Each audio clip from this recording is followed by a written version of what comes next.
नमस्कार, news take के Y factor में आपका स्वागत है। मैं हूं योगेश मिश्र। क्या आप सोच सकते हैं कि भगत सिंह, राजगुरु और सुखदेव को फांसी बिना किसी आधार के दे दी गई थी? अंग्रेजों ने उन्हें लाहौर के जेल में सिर्फ आरोप लगने के आधार पर बंद किया था। भगत सिंह को दी गई सजा आज भी जेरे बहस है। बहुत ढेर सारे इसमें ऐसे तथ्य हैं जिन्हें अंग्रेजों ने छुपाया और उस समय की लाहौर अदालत ने भी इस मामले में न्याय नहीं किया। भगत सिंह पर ब्रिटिश शासन के खिलाफ साजिश रचने का मुकदमा थोपा गया था। उनका न तो पक्ष सुना गया, न तो उस समय इस मामले में गवाह गुजरे। भगत सिंह को ब्रिटिश शासन के खिलाफ साजिश रचने के आरोप में मुकदमा चलाने के बाद 23 मार्च 1931 को उनके साथियों राजगुरु और सुखदेव के साथ फांसी दी गई थी। भगत सिंह मेमोरियल फाउंडेशन के अध्यक्ष और वकील इम्तियाज राशिद कुरैशी ने हाल में एक याचिका दायर करके इस केस की पुनः सुनवाई करने का दावा किया था। उन्होंने कहा था कि जो हत्या की प्राथमिकी दर्ज थी उसमें भगत सिंह का नाम ही नहीं था। भगत सिंह के मामले पर सुनवाई कर रहे विशेष न्यायाधीशों ने गत सदी में मामले में 450 गवाहों को सुने बिना ही उन्हें मौत की सजा सुना दी थी। आजादी के आंदोलन के सिपाही भगत सिंह और उनके साथियों को पहले लंबे अरसे तक जेल में रखा गया और उसके बाद झूठे आरोप में फांसी के तख्ते पर लटका दिया गया।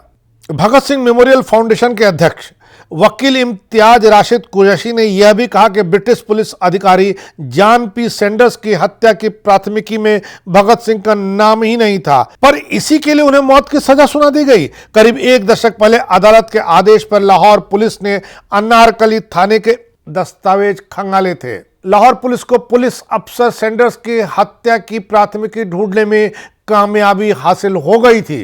उर्दू में लिखी यह प्राथमिकी 17 दिसंबर 1928 को शाम 4:30 बजे की है, जिस प्राथमिकी में सैंडर्स की हत्या के लिए कोई नाम नहीं है। सिर्फ यह लिखा कि 2 अज्ञात बंदूकधारियों ने सैंडर्स की हत्या कर दी। कुरैशी का यह भी कहना है कि भगत सिंह का केस देख रहे न्यायाधीशों ने गवाहों को भी ठीक से सुना ही नहीं, भगत सिंह के वकील को जिरह करने का अवसर भी नहीं दिया और सजाए मौत सुना दी।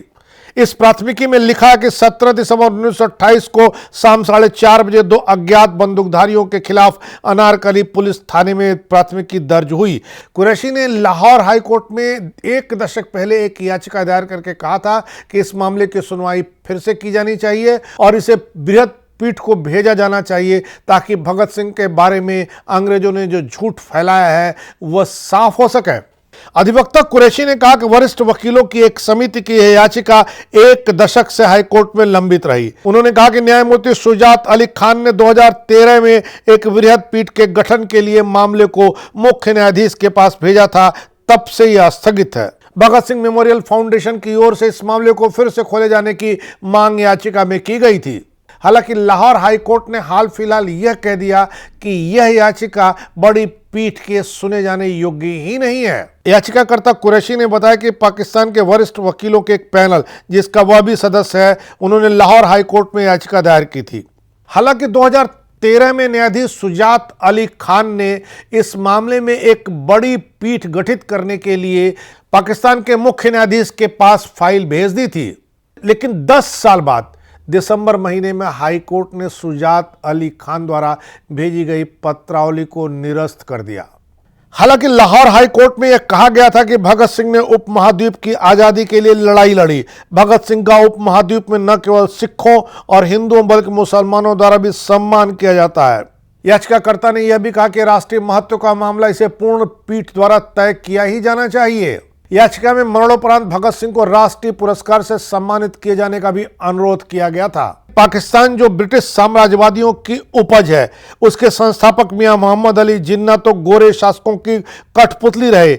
मकसद स्पष्ट था कि अखंड भारत को विभाजित करना, उसे कमजोर करना, वरना लाहौर हाई कोर्ट शहीद आजम सरदार भगत सिंह की फांसी के 23 मार्च 1931 वाले मुकदमे की ईमानदार सुनवाई नए सबूतों के आधार पर शुरू कर सकती थी। लेकिन पाकिस्तान से यह उम्मीद करना बेईमानी होगा।